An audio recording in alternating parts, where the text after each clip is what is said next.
porque eu gosto tanto de falar sobre essas coisas, eu gosto tanto de falar de sexualidade, de psicologia, que a coisa vai, é muita informação, e eu tenho muita história para contar, uma coisa vai puxando a apresentou, então meu nome é Elisângela, eu estou aí já há um tempinho nessa caminhada com casais, não só com casais, eu atendo tanto casais quanto individualmente, mas tenho uma grande bagagem e experiência ligada à questão dos relacionamentos amorosos, ligadas à questão da sexualidade humana, que é o meu nicho de trabalho. Então a maioria das pessoas que me procura por alguma questão ligada à sexologia, ligada à sexualidade humana.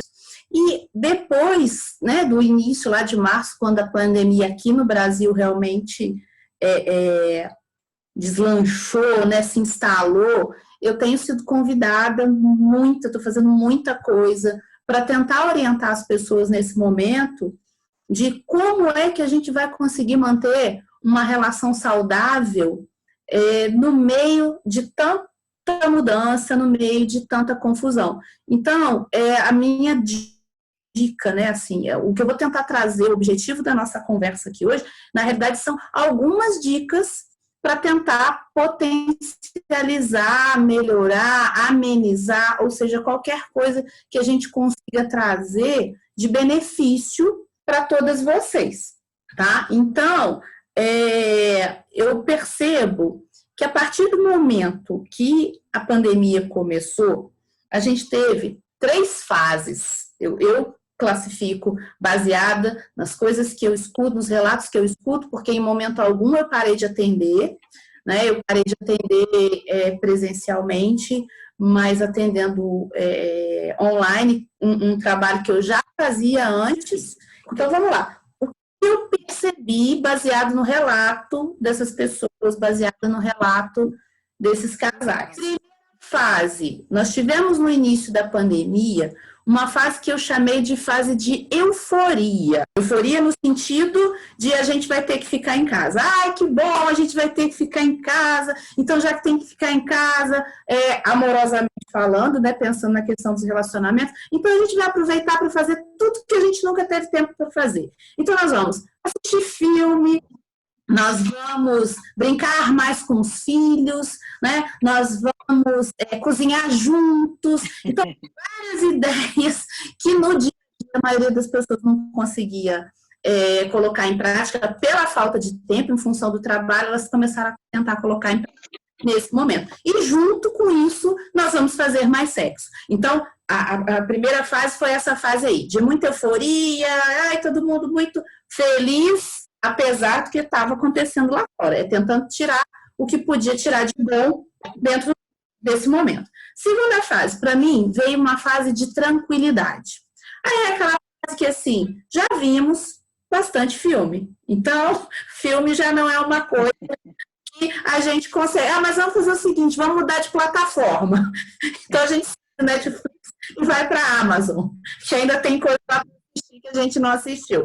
Mudamos de plataforma, né? Então, agora vamos começar a fazer aqueles ajustes na casa. Tá cheio de coisa na casa que a gente sempre quis fazer e nunca deu tempo.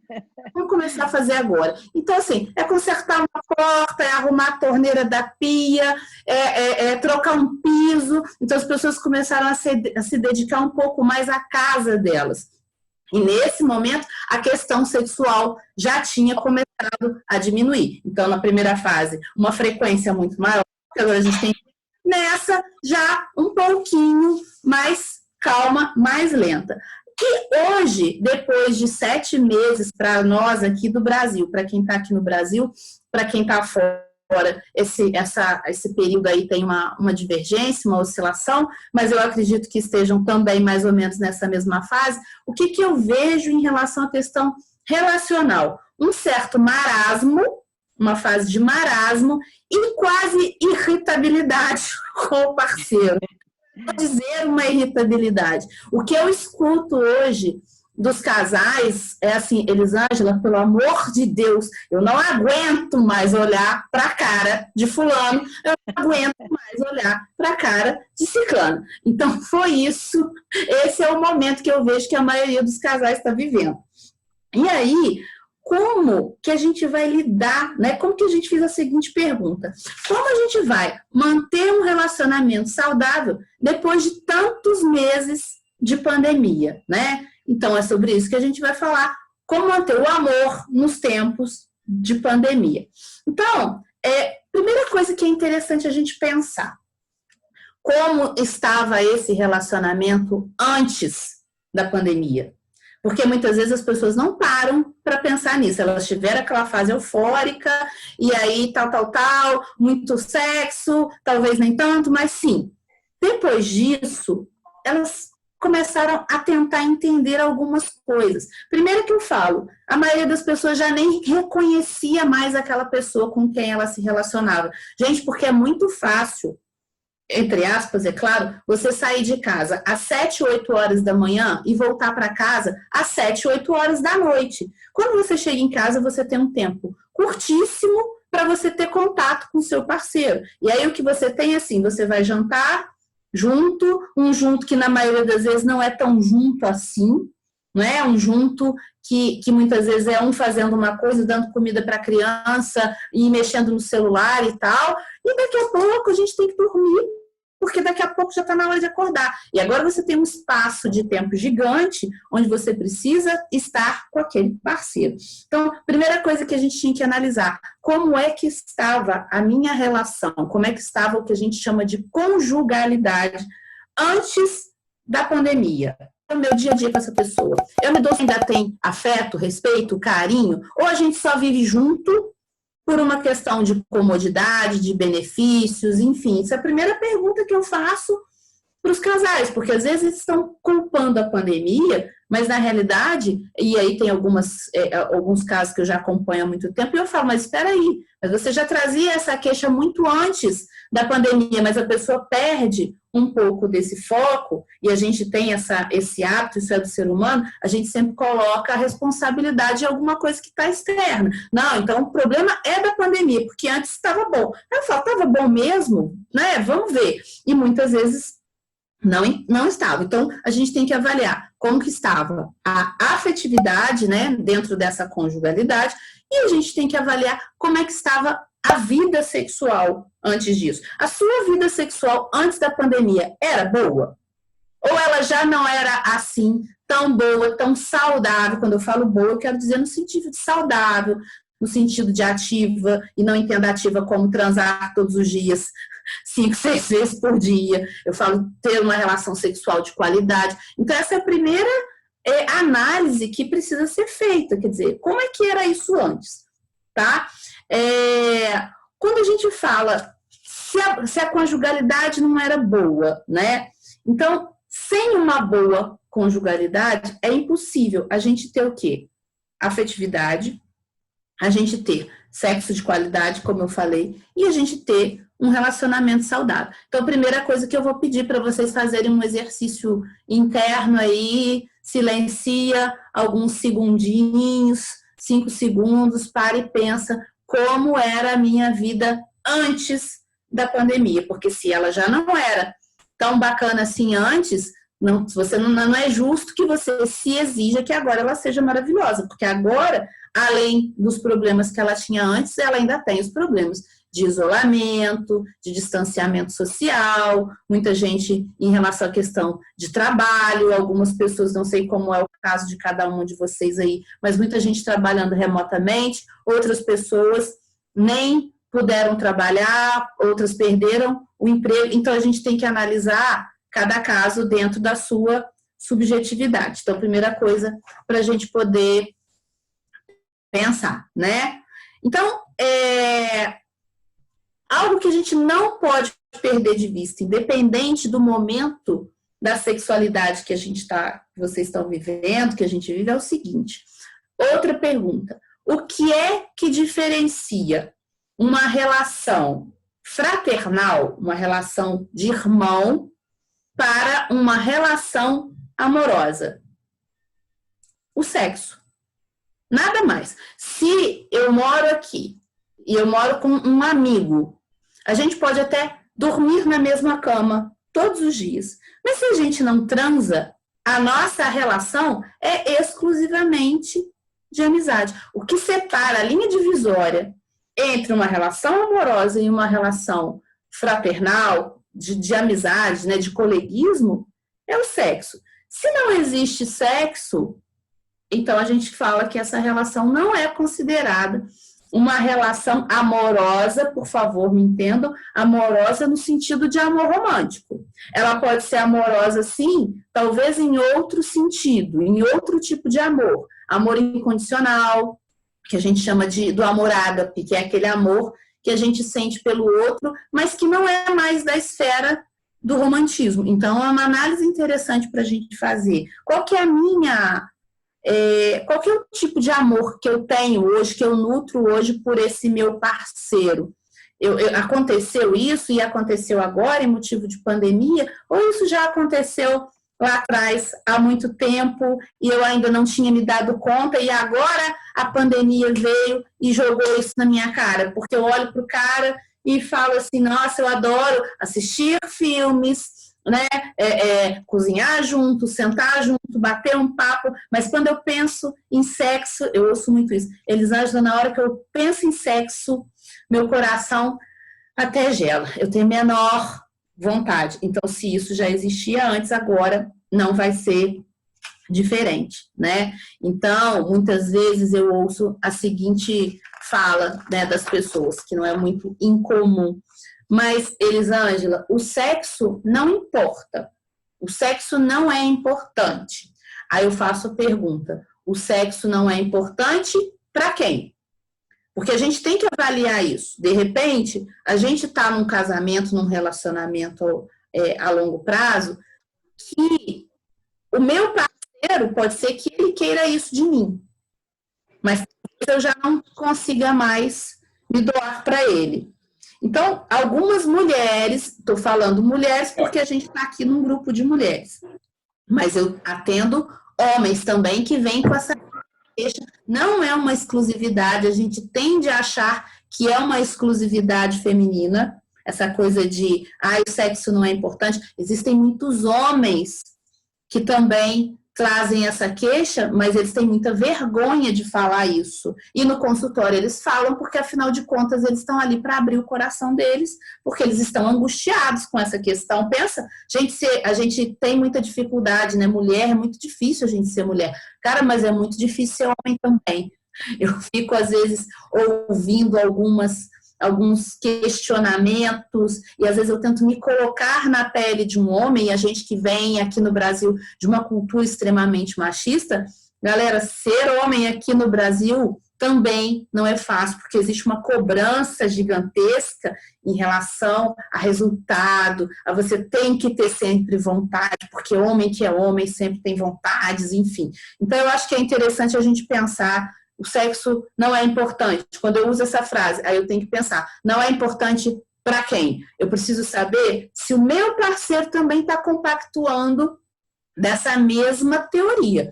Porque se para ele está tudo bem, então, ok, está tudo bem. Agora, se só não é importante para mim, ou se só não é importante para ele, eu falo que tem alguém aí que vai ficar na carência. E toda vez que a gente tem um casal e que um dos dois está na carência, um dos dois está na falta, a gente tem um desequilíbrio que tende a se manifestar todos os dias em situações cotidianas, coisas pequenas, coisas simples. Porque um está sempre na espera, um está sempre na falta e o outro está sempre fugindo. Então, isso tende a se manifestar em coisas do dia a dia. Então, é importante a gente pensar, sexo não é importante para quem? Não é importante nem para mim, nem para ele, e nós fizemos um acordo.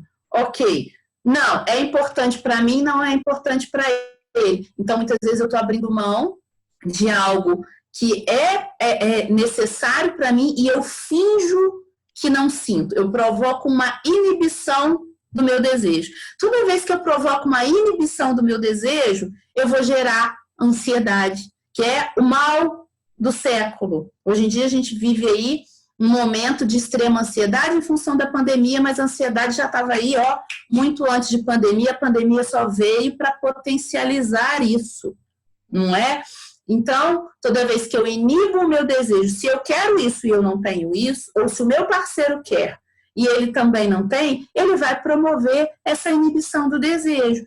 Ou seja, ele vai criar sintomas para que ele consiga tirar de dentro dele ou dela essa sensação. Então, é importante a gente ter essa consciência. Toda vez que eu estou ansioso, toda vez que eu estou ansiosa, eu estou inibindo algum tipo de desejo. E essa inibição me gera medo, me gera angústia, e é isso aí que faz a gente somatizar, que são os sintomas físicos. Aí vem taquicardia, aí vem sudorese, a mão suando, transpirando.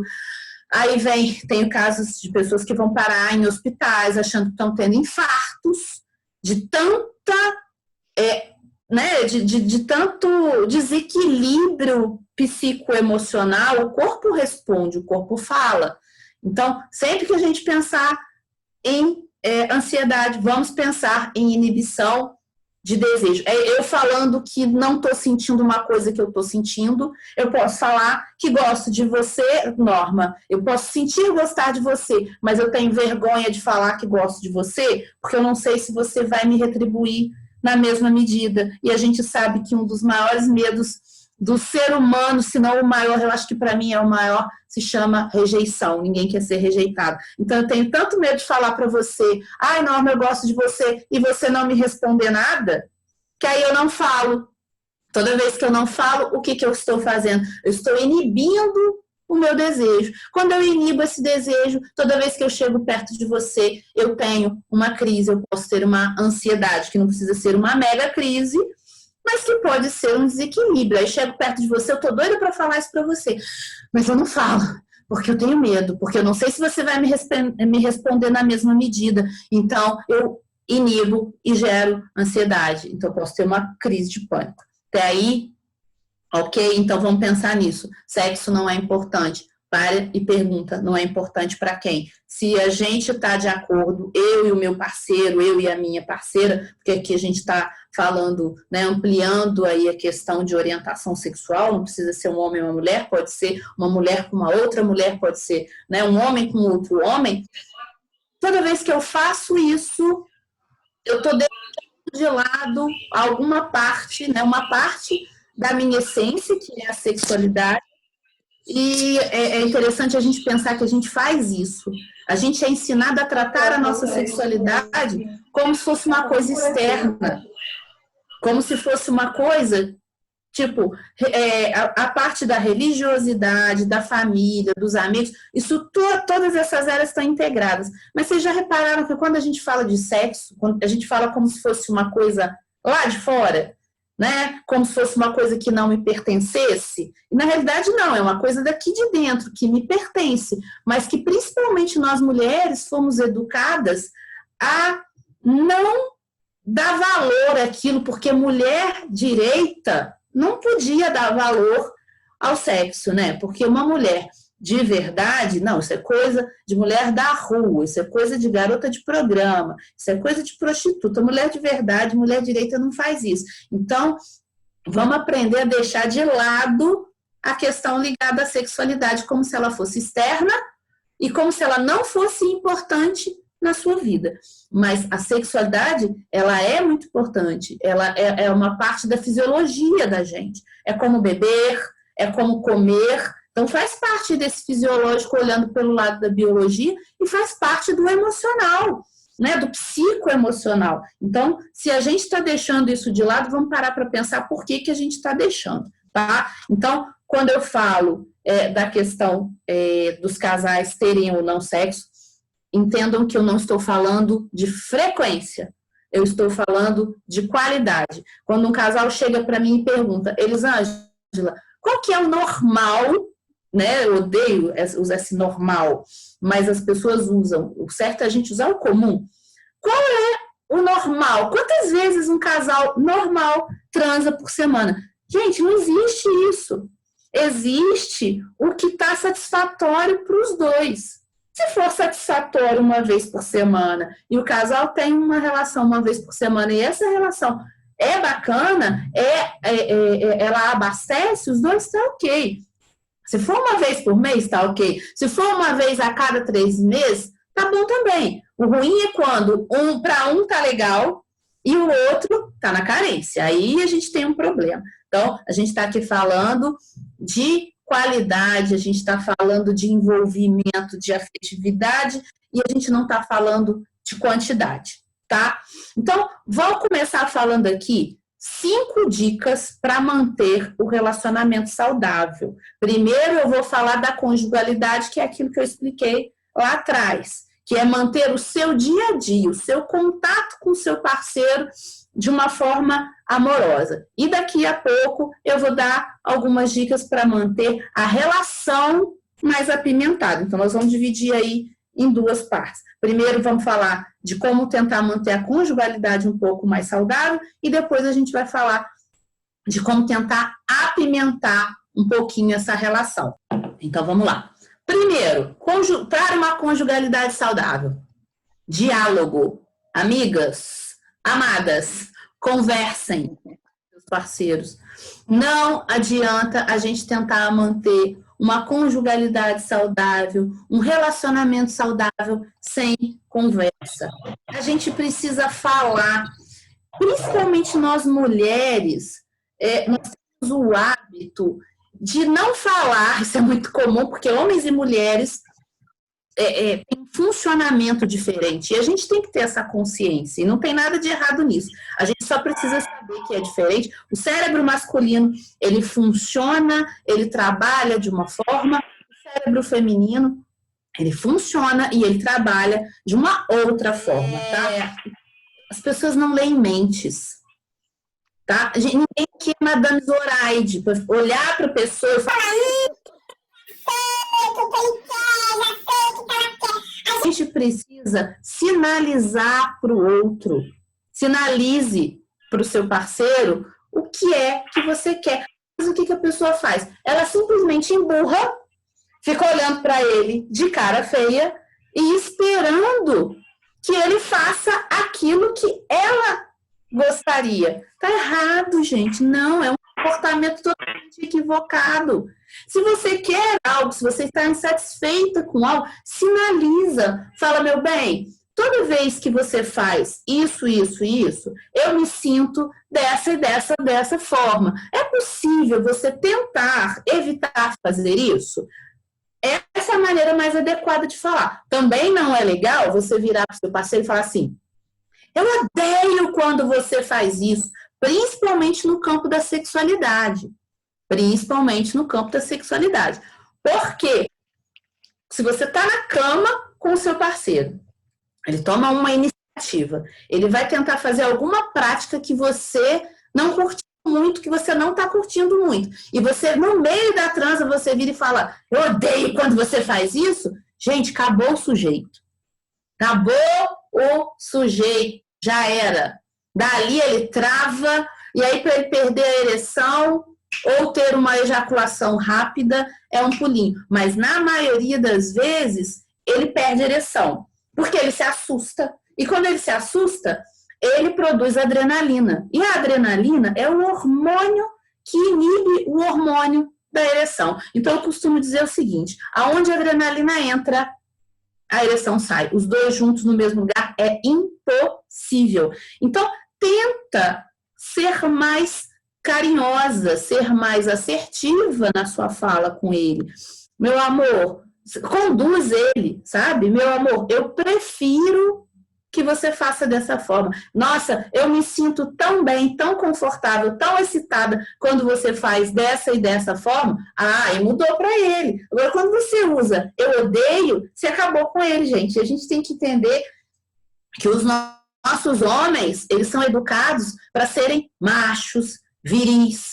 Se ele tem uma parceira que vira para ele e fala eu odeio, Você destruiu a sexualidade dele ali naquele momento. E eu falo, mexe com qualquer área da vida de um homem, mas não mexe com a virilidade, com a sexualidade dele, porque eles não dão conta. Eles ainda não estão num grau de amadurecimento, de educação sexual, né, que eles conseguem levar esse tipo de crítica numa boa. Eles levam isso para o pessoal e isso acaba com o sujeito. Vocês não têm noção da quantidade de homens que eu atendo todos os dias e no decorrer desses muitos anos trabalhando com sexualidade, como às vezes uma única frase que uma parceira falou para eles lá atrás, no passado, como isso ainda demarca para eles essa sensação de impotência. E eu sempre falo, eu faço essa analogia, né? É porque naquele momento ele se sentindo impotente, ele acaba ficando impotente, que é a palavra que é associada, apesar de ser inadequada, é a palavra que se usa em relação à questão da ereção. Então, por favor, as pessoas não leem mentes. Sinaliza, explica, fala o que você quer. Com carinho, com afeto, com amorosidade, com bom humor. Com bom humor. Bom humor cabe em qualquer situação. Tá bom? Elogie mais e reclame menos.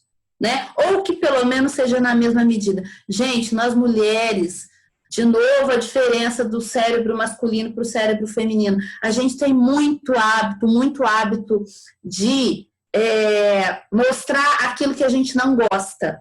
Quando a pessoa faz aquilo que a gente gosta, aquilo que agrada, a gente não elogia. Nós, seres humanos, somos movidos a elogio, gente. Tá aí o Instagram que não me deixa mentir. O Instagram só faz sucesso, sabe por quê? Porque é um monte de gente dando comidinha pra gente ali, ó. O tempo todo, você vai lá, posta uma foto bonitinha, todo mundo vai escrever, que linda, maravilhosa. E a gente adora, porque isso abastece o nosso ego.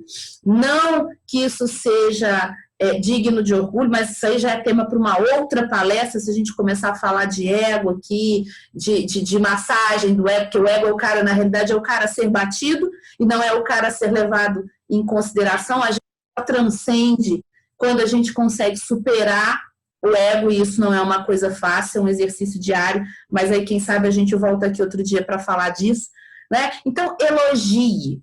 Tem um ditado que diz: sou capaz de sobreviver até 7 dias com um único elogio. Então, se o sujeito fez uma coisa que você gosta, gente, elogie. Nossa, meu bem, fiquei tão feliz de você ter feito isso para mim, fiquei tão feliz de você ter feito assim, fiquei tão feliz de você ter dado banho no fulano. Ao invés de você falar assim, toda vez que ele não dá o banho na criança, você falar: mas você não deu banho nele de novo. E não sei o quê. O dia que ele der o banho, vai lá e fala: olha só, fiquei tão feliz quando você deu o banho nele, porque quando você deu o banho nele, você doou tempo para mim. Aí eu pude. Sabe aquele texto que eu estava querendo ler há um tempo? Sabe aquela plantinha que eu estava querendo mexer? Eu consegui fazer enquanto você estava dando banho. Olha, valeu, obrigada. Não colocando que o dar banho é uma responsabilidade exclusiva sua. Porque, na realidade, se vocês dois resolveram ter filhos, o filho é dos dois, é obrigação dos dois. Isso é uma coisa,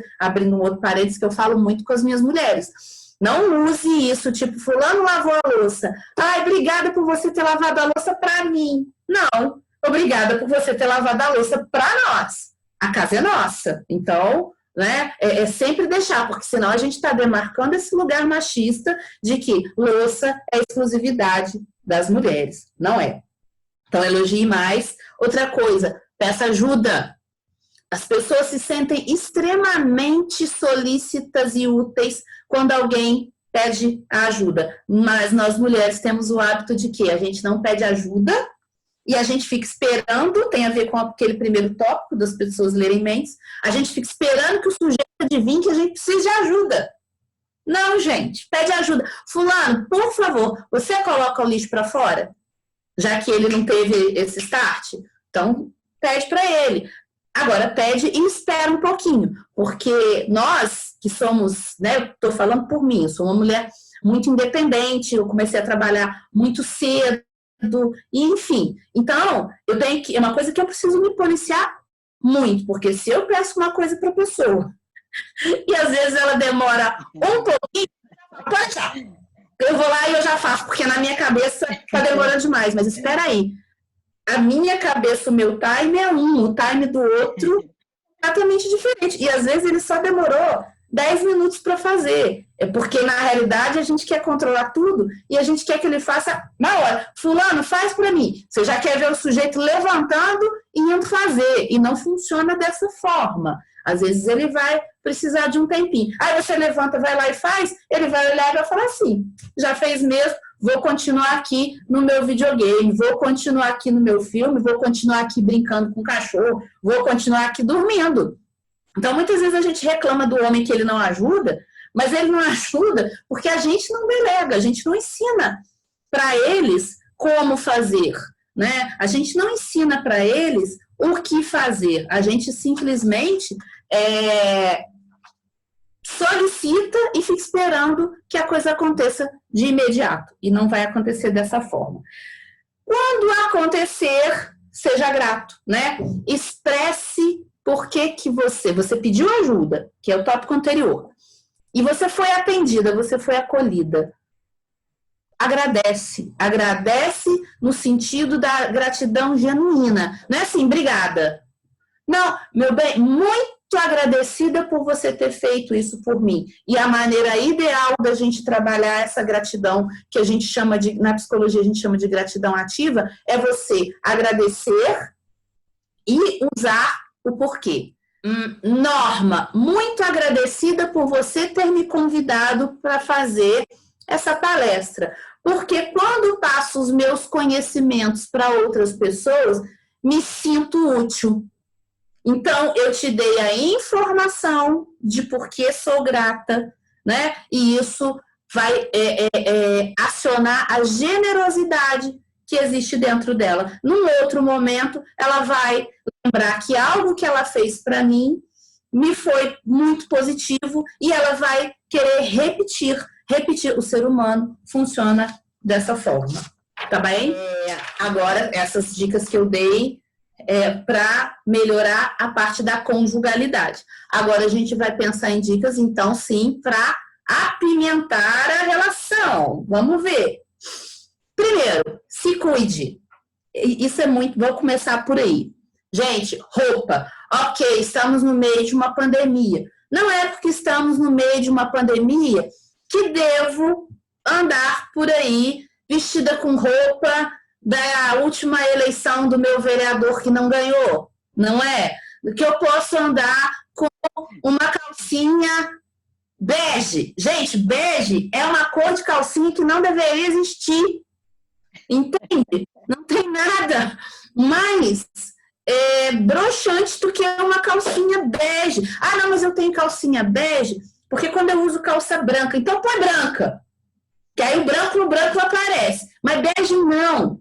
Os homens não têm noção do quanto que eles se queixam da questão da calcinha bege. E não é que a gente tem que comprar roupa para o outro. É para a gente. Veste uma calcinha bege, um conjunto bege, um sutiã bonito, uma calcinha bege. Vai para frente do espelho e se olha. Vai lá e coloca uma preta. Vai lá e coloca uma vermelha. E vê em qual delas que você, olhando, você vai se sentir mais desejável para você. Você vai olhar e vai falar assim, nossa, né, você tá gostosinha, hein? E tal. Não tem comparação. Então, fiquem atentos à roupa, porque a tendência nesse momento é a gente deixar de lado. Ah, porque arruma o cabelo de qualquer jeito. Essa semana até recebi foi muito engraçado, uma cliente conversando comigo, e ela tá no Tinder, e aí ela me mandou uma foto que o sujeito mandou para ela. Mas foi muito engraçado, ela me mandou uma foto de uma pessoa que mandou uma foto em que está interessada nela. Gente, o homem estava sem camisa, com os cabelos para cima, assim, e ele ainda escreveu, me perdoe o cabelo, mas é porque em termos de tempos de pandemia, eu não posso cortar o cabelo. Cara, ele não pode cortar o cabelo, mas ele podia pelo menos tomar um banho, lavar o cabelo, passar um gelzinho, dar uma... Você tá querendo ser uma pessoa e você me manda uma foto, ele tá me tentando ravengar, não sei, mas não sei se vocês vão se lembrar, que era um personagem do Abu Janra numa novela. Cadê a sedução? Não, mas é porque é pandemia. Aí tudo pode, pandemia, tudo é aceitável? Não, gente, não é. Então a gente tem que ficar atenta. Roupas pra gente se sentir bem. A roupa que você tá agora é uma roupa que dá para você sair para ir ali no mercado? Se não for, então também não é uma roupa para você estar perto do seu marido. E eu não estou dizendo que você tem que estar o tempo todo maquiada, de salto alto. Não, gente, mas tem que estar uma coisa gostosinha, sabe? De chegar perto de você e a pessoa sentir cheirosinha. Vou falar agora. Próximo tópico. Cabelo, né? Ah, mas a Elisângela não tem salão. Agora a maioria já abriu. Mas se vira nos 30. Uma das coisas que um monte de gente aprendeu aí nessa pandemia foi a se cuidar.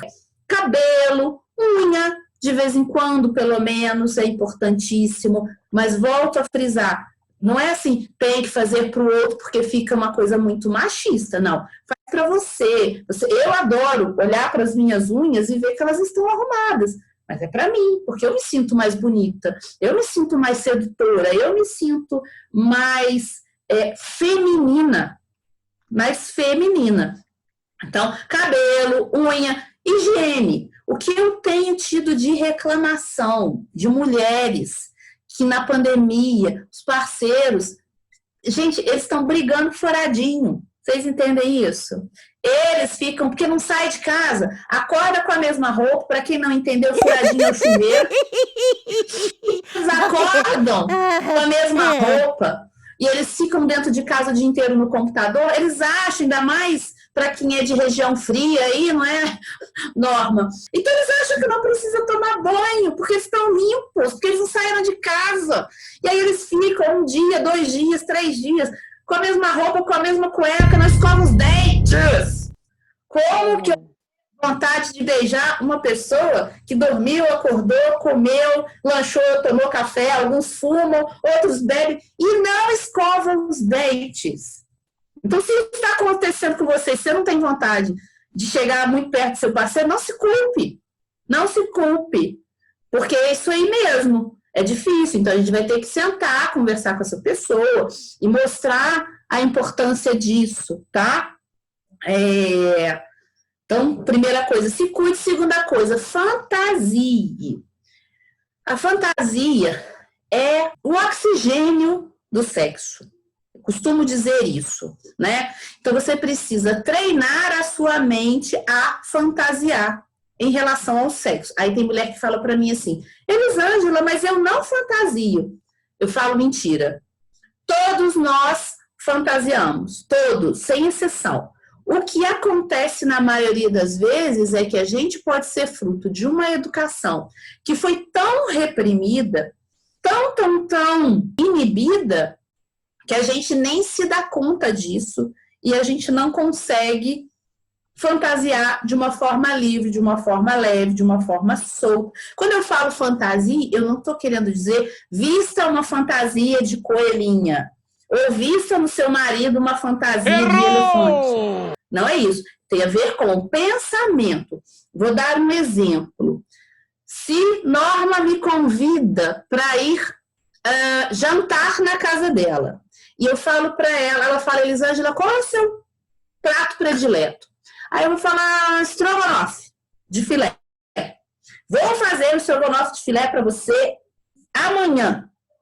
Eu vou acordar pensando, ai, que delícia, hoje é o dia que eu vou jantar na casa de Norma, ela vai fazer um estrogonofe para mim. Na metade do meu trabalho, estou aqui almoçando, mas à noite eu vou comer um estrogonofe que Norma vai fazer para mim. À tarde, na hora do café, eu tô lá, gente, eu tenho que pensar como que eu vou fazer para chegar na casa da Norma, porque hoje tem um jantar, porque ela vai fazer o estrogonofe para mim. Gente, quando eu chegar na casa da Norma e ela me servir um estrogonofe, por mais que o estrogonofe dela seja o pior estrogonofe do mundo, você pode ter certeza que o sabor dele vai ser diferente. Porque eu trabalhei a minha mente da hora que eu acordei até a hora que eu cheguei lá na casa dela para comer esse estrogonofe, então ele vai ser muito mais gostoso.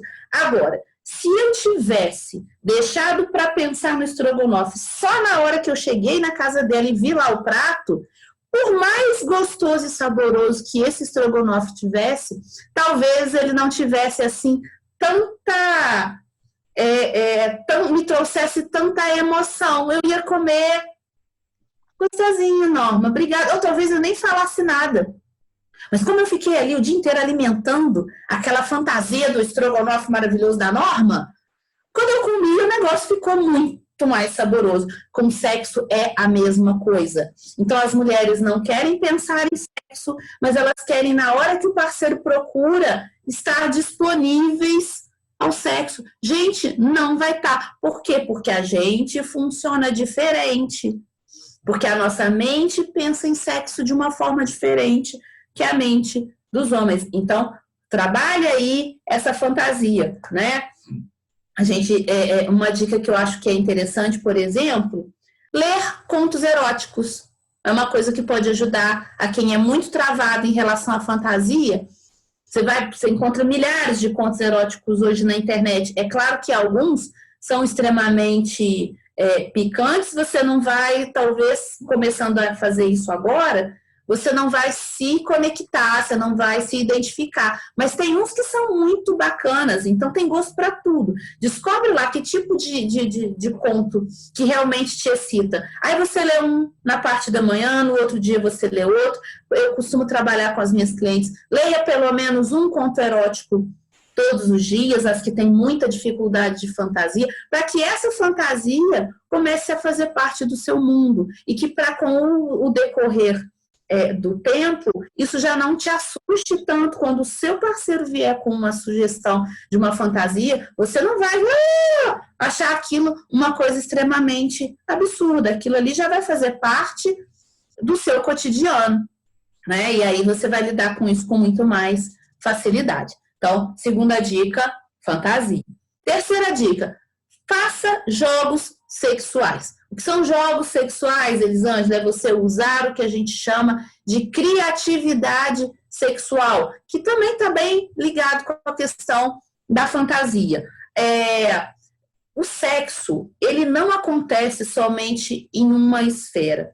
Para a gente ter um sexo de qualidade, um sexo saudável, o que eu trabalho com as minhas clientes é o que a gente chama de foco sensorial. Foco sensorial é você utilizar os seus 5 sentidos para que você consiga se excitar, para que você consiga ter uma visão ampliada do sexo, para que você consiga ter orgasmo, e mesmo quando não tem, para que você consiga ter uma relação muito saudável com o sexo. Então, a gente precisa usar olhos, ouvidos, tato, a pele, né? A gente precisa usar o paladar e a gente precisa a audição. Então, preste atenção nos gemidos do seu parceiro.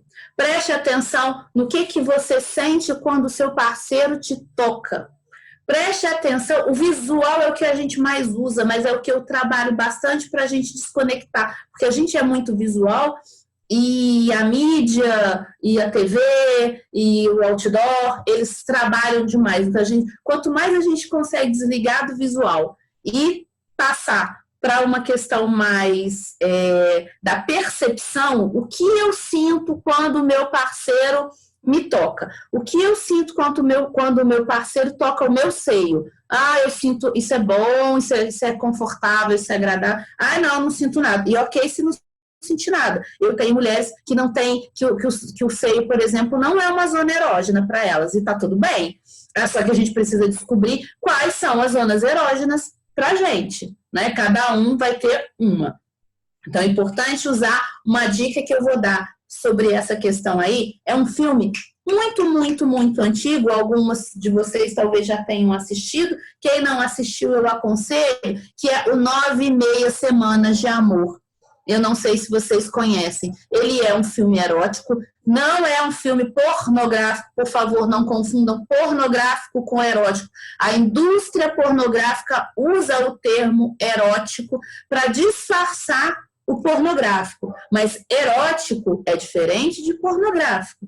Erótico é quando você cria uma cena, você dá a entender mas não tem a visualização de penetração, nada disso. Eles te mandam a cena e deixam o resto para a sua criatividade trabalhar. Então, esse é o tipo de filme muito legal para a gente assistir. Outra coisa, outra dica, surpreenda o seu parceiro. Gente, se tem uma coisa que o nosso cérebrozinho adora é novidade. A gente é movido à novidade o tempo inteiro. No sexo não é diferente disso, é a mesma coisa. Só que a gente precisa de trabalhar essa saída da rotina, essa novidade, esse surpreender o cérebro do outro com o mesmo parceiro. E aí que está a dificuldade, porque é muito fácil quando você está cada dia com um parceiro.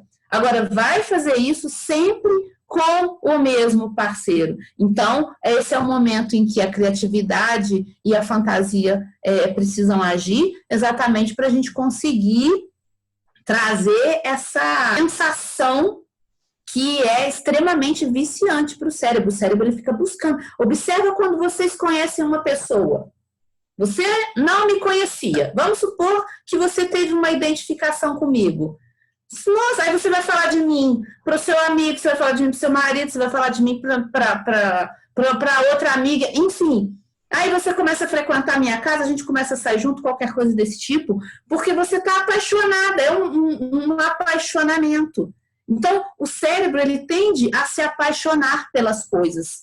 Né? A gente se apaixona todos os dias por coisas, por lugares, por pessoas. Qual é o grande desafio das relações duradouras? Você se apaixonar todos os dias pela mesma pessoa, né? Tem um filme também que fala disso, que é aquele Como Se Fosse a Primeira Vez, que a menina tem uma perda de memória. É muito legal quando a gente para pensar nisso, porque ela esquecia quem era o cara todo dia, e ele todo dia tinha que ficar lembrando e conquistando e mostrando para ela todas as habilidades que ele tinha. E isso é bem legal, na realidade é o que a gente precisa fazer no nosso dia a dia, né? Por isso que os vídeos caseiros aí, eles fazem tanto sucesso, porque é novidade e é o imprevisto. A nossa mente adora uma coisa que é imprevista.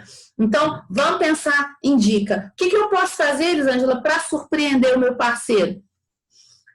Sei lá, sai do banho só de salto alto. Toma um banho, passa um creminho.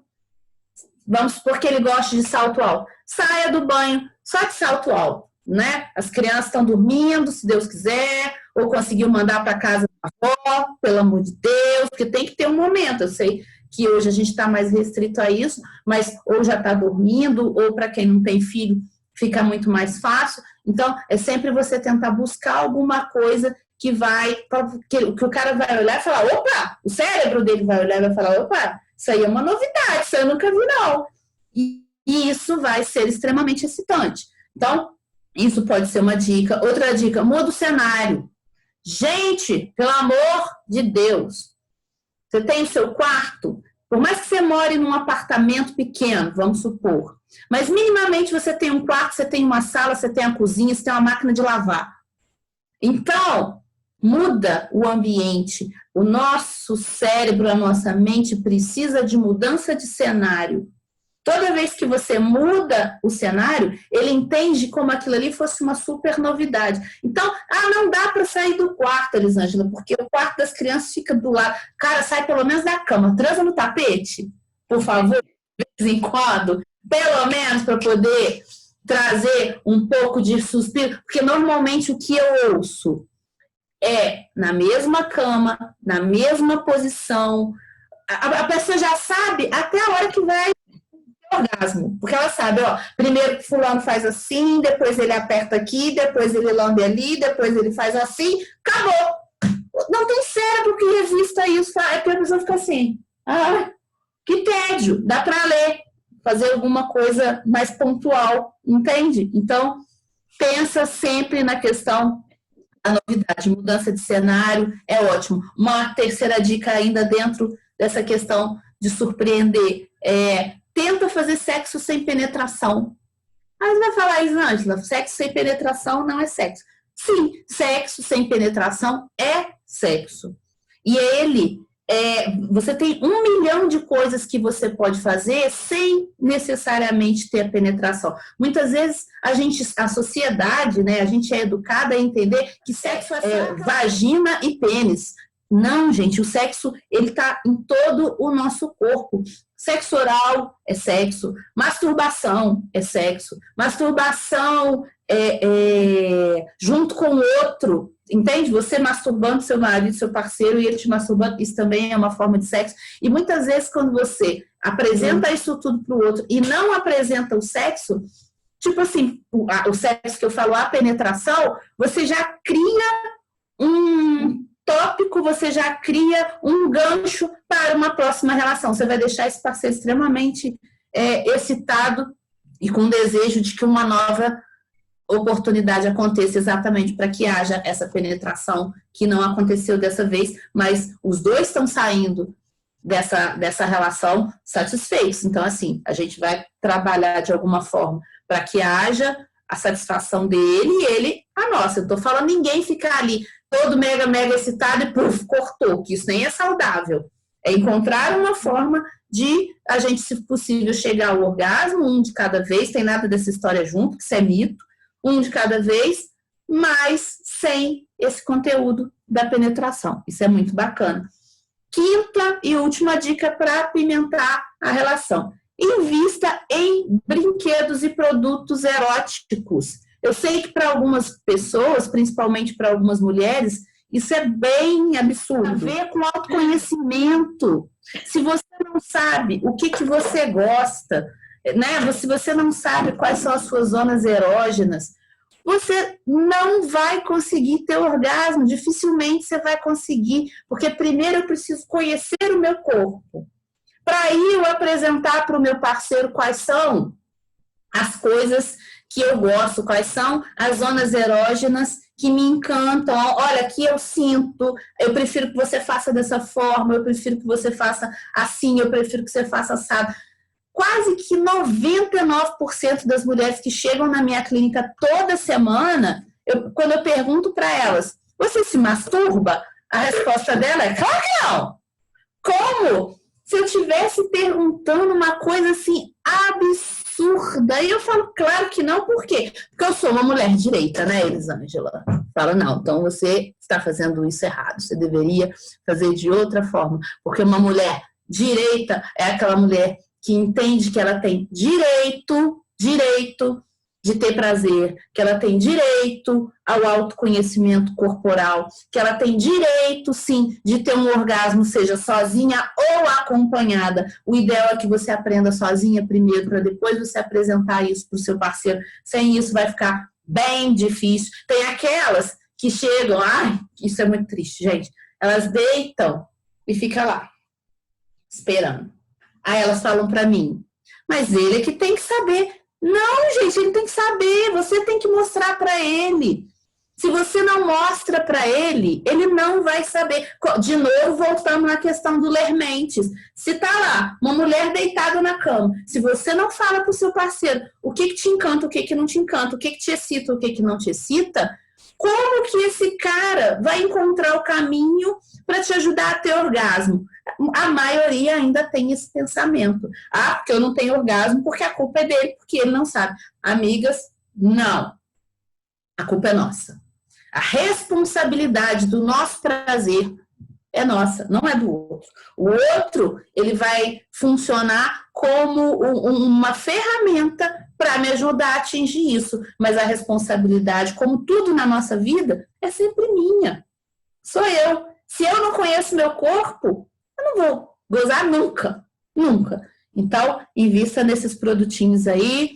E essa dica, inclusive, dos brinquedinhos, cabe para quem não está no relacionamento também, né, gente? Porque é esse momento. Para quem não está no relacionamento, eu falo que é o melhor momento para você aprender o que seu corpo gosta, o que seu corpo não gosta, como que você funciona, como você não funciona. E tem aí os aplicativos de paquera, muita gente se afina, tem gente que não se afina. Realmente eu acho que é um campo bem complexo, aí vai depender do jeito que cada um lida com isso. Tem a questão do sexo virtual, que também nesses tempos tem se tornado muito comum. Algumas pessoas se adaptam, outras não, né? E ainda tem uma possibilidade que eu brinco. Às vezes a pessoa tem um mega amigo, entendeu? Então, uma coisa que é muito comum, antigamente se chamava de amizade colorida, é o tal do PA, que é aquele amigo que você gosta dele pra caramba, e você tem certeza que ele tá super saudável, ele não tá fazendo nada, você também, você tá sozinho em casa, ele também. Aí chama ele pra tomar uma cerveja, bater um papo, trocar uma ideia. E qual o problema se rolar o sexo? Qual o problema? Se tiver bom, para os dois. Se for saudável, para os dois. Não, é um problema quando aquilo ali representa alguma coisa a mais. Vamos supor que o cara é apaixonado por você. Aí temos um problema. Aí não, eu sempre falo, se é para brincar, vamos brincar com quem está disposto a brincar com a gente também. Quando é sério para um dos dois, então não vale a pena, porque aí você está faltando com responsabilidade afetiva. Tá bom? Então também é uma sugestão bacana para poder enfrentar esses tempos de pandemia para a galera aí que está solteira como eu. Então tá. Conclusão, né? Relacionamentos saudáveis, independente de ser com ou sem pandemia. O que a gente precisa? Comunicação assertiva. Lembrar que ninguém lhe mente, né? Criatividade sexual. Lembrar que o cérebro se cansa com muita facilidade das coisas e a gente precisa botar ele para funcionar, trabalhar a questão da fantasia, trabalhar os nossos bloqueios, porque a dificuldade de fantasiar tem a ver com os nossos bloqueios. Aí, muitas vezes, uma terapia sexual vai ser muito bem-vinda quando você perceber que realmente você é muito, muito, muito bloqueada. Também é interessante. Trabalhar a criatividade sexual, a inteligência sexual, a inteligência emocional, né? É entender, meu parceiro fez uma coisa e eu fiquei com raiva. Gente, ok ficar com raiva. Eu tenho paciente que fala assim comigo. Eu quero saber qual é o dia que vai acontecer, que ele vai fazer isso, isso, isso, e eu não vou ficar com raiva. Aí eu falo, o dia que você estiver morta. Tudo bem? Por quê? Porque as pessoas acham que fazer terapia é um processo, sei lá, de iluminação. Gente, isso é para o Osho, isso aí é para Jesus Cristo, isso é para Gandhi. A gente que ainda está no processo, a gente vai sentir raiva. A gente vai sentir desânimo, a gente vai sentir desespero e tá tudo bem. O que vai fazer diferença é o que eu faço com aquilo que eu sinto. Então, eu senti raiva. Em vez de eu pegar o troço e sentar na cabeça do caboclo, eu sinto raiva, eu espero eu vou ali dar uma volta e falo para ele, peraí que eu vou ali fora tomar um ar. Aí eu vou ali fora, tomo um arzinho, aí eu volto. Aí eu respiro. Então não é você não sentir, é você sentir e saber o que você faz com aquilo que você sentiu. Essa que é a diferença, tá? Então trabalhar a inteligência sexual e na realidade um desejo genuíno, né, de ser feliz. A gente precisa ter a crença, a visão, a consciência de que felicidade, gente, é um esforço diário. A maioria das pessoas que eu atendo, principalmente quando elas chegam lá no consultório, elas chegam extremamente infelizes e ansiosas porque elas acreditam que felicidade é um processo natural. Um belo dia você senta no sofá e a felicidade cai de paraquedas na sua cabeça e a partir daí você é feliz. Quem me dera se fosse assim? Felicidade é um esforço diário, cotidiano. Você tem que acordar na hora que você abrir o olho. Você está dormindo, abriu o olho, primeira coisa. Tome a consciência e tenha a atitude de que naquele dia você quer ser feliz, aquele dia. E que o que você precisar fazer naquele dia para você ser feliz, você vai fazer. E isso implica em várias tomadas de decisão. Muitas vezes, inclusive, você fingir que não tem razão em uma coisa que no fundo você sabe que você tem razão. Aí entra o tal de ter razão ou ser feliz. Isso é importante, não é? Então, larga pra lá, o sujeito tá lá batendo, você vai ficar batendo cabeça, gastando energia, e às vezes olha para você também, porque muitas vezes o sujeito tem razão. E aí a gente não quer dar o braço a torcer, e aí a gente é orgulhoso, né? E orgulho é alguma coisa também, um sentimento que a gente precisa trabalhar bastante, que na realidade ele é uma espécie, ele é uma forma disfarçada de raiva. Então, é interessante a gente pensar sobre isso, tá? Então, assim, não cai de felicidade, não cai do céu, felicidade não é um processo natural, né? Vai depender de você compreender que quanto mais a gente é flexível com as coisas, a gente amplia essa possibilidade da gente ser feliz, né? E aí eu vou encerrar com uma frase do Osho que eu gosto muito. Ele fala o seguinte: somente a certeza de uma vida, vocês devem talvez conhecer, de uma vida bem vivida, né? Nos afasta do medo da morte. Então, o que é o medo da morte? É quando você já está chegando numa certa idade, que é uma ilusão, porque a gente pode morrer com 10 anos, com 2 anos, com 5 anos, enfim. E você fala assim, caraca, eu não fiz isso ainda. Caraca, eu gostaria de ter feito aquilo e eu não fiz. E aí você começa, sim, a ter medo de morrer. Então, vamos fazer o seguinte, vamos ver o que a gente pode fazer, vamos gastar o menos energia que a gente puder com coisas pequenas, com coisas, entre aspas, inferiores. Sabe aquela coisa que é uma bobagem? Não briga não, cara, deixa pra lá. Não que você vá se tornar, não estou sugerindo que você seja uma pessoa passiva, mas eu estou sugerindo que vocês, né, que nós sejamos pessoas mais conscientes de que a gente quer sim ser feliz e que, tipo, isso não vale a pena. Eu não vou gastar a minha energia a troco desse tipo de bobagem. Ah, então tá falando que esse copo d'água aqui, olha, essa água é rosa. Eu falo, menino, não é mesmo que é rosa? Qual a diferença? O que vai mudar na minha vida? Eu falar para ele que é rosa ou não? Tá tudo bem. Não é nada que vai me matar. Então, assim, aprenda a lutar por coisas que realmente você não pode deixar. Tem coisa que não dá para deixar. Tem coisa que é para deixar para lá. Tá bom? Então, tenta descobrir o que realmente você precisa para ser feliz, né? E quanto maior a clareza em relação a essas coisas que a gente precisa para ser feliz, mais fácil essa felicidade ela vem. E quando eu falo do que a gente precisa, quando eu falo do sucesso em relação à felicidade, vocês podem estar certas que eu não estou falando de grana, que eu não estou falando de status, que eu não estou falando de poder, sabe? Eu estou falando mesmo de aquilo que traz alegria, aquilo que traz leveza e aquilo que traz paz para o seu coração. Coisas que muitas vezes a gente acha que são pequenas, tipo família, que não necessariamente precisa ser uma família consanguínea. Eu gosto de falar muito da família do coração, porque às vezes a gente tem uma família consanguínea que não ajuda a gente em muita coisa, muito pelo contrário, sabota.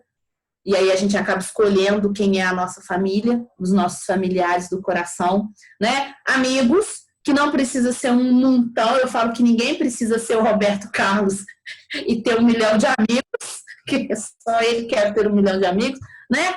E principalmente paz interior. Essas dicas que ela trouxe para nós foram excelentes. Lembrem também, né, façam toda essa movimentação de conscientização do corpo, né, essa consciência corporal, esse autoconhecimento, ele é necessário, ele é importante, porque ele promove saúde, alegria, bem-estar, prazer, né, de um modo geral. E isso é necessário. Nós somos seres humanos plenos, né? Tem parte física, mental, sentimental, espiritual, e é bom que a gente cuide de todas as áreas. Todas elas são benéficas, todas elas vão promover uma vida longa. Benéficas e necessárias, né? Necessárias. A gente não pode negligenciar nenhuma área da nossa vida, gente, nenhuma área. Por mais que a gente tenha sido educada para isso, que nós mulheres, ainda mais dependendo da geração que a gente está falando aí, né? Que muita gente foi mesmo. A gente tem que mudar isso. Isso é um direito. Uma sexualidade saudável é um direito como outro qualquer. Entende? Então, é isso. Todo esse assunto que você trouxe tem a ver com amor próprio, né? Nós desenvolvermos um amor próprio, nós gostarmos de nós, porque daí nós vamos buscar aquilo que a gente quer, deseja e merece para a nossa vida, né? Sentir-se merecedor, sentir-se merecedora do que há de melhor nessa vida, né? Lembrando sempre que nós somos seres plenos, né? Que em todos os momentos nós reconhecemos e validamos também a nossa parte humana, tão importante enquanto a gente estiver se movimentando nesse planeta com esse corpo aqui, né? E Elisângela, com carinho para você, amada, fechando esse evento tão maravilhoso, com sabedorias tão grandiosas. Gratidão, Paula, gratidão, amada. Obrigada. Gratidão por vocês também. Não é sobre ter todas as pessoas do mundo para si. É sobre saber que em algum lugar alguém zela por ti. É sobre cantar e poder escutar mais do que a própria voz. É sobre dançar na chuva de vida que cai sobre nós. É saber se sentir infinito num universo tão vasto e bonito. É saber sonhar. E então fazer valer a pena cada verso daquele poema sobre acreditar. Não é sobre chegar no topo do mundo e saber que venceu. É sobre escalar e sentir que o caminho te fortaleceu. É sobre ser abrigo e também ter morada em outros corações. E assim ter amigos contigo em todas as situações. A gente não pode ter tudo. Qual seria a graça do mundo se fosse assim? Por isso eu prefiro os sorrisos e os presentes que a vida trouxe para perto de mim. Não é sobre tudo que o seu dinheiro é capaz de comprar, e sim sobre cada momento, sorriso a se compartilhar. Também não é sobre correr contra o tempo para ter sempre mais, porque quanto menos se espera, a vida já ficou para trás. Segura teu filho no colo, sorri e abrace teus pais enquanto estão aqui. Que a vida é trem-bala, parceiro, e a gente é só passageiro, prestes a partir. Laia, laia, laia, laia, laia. Laia, laia, laia, laia, laia. Segura teu filho no colo, sorri e abrace teus pais enquanto estão aqui. Que a vida é trem-bala, parceiro, e a gente é só passageiro.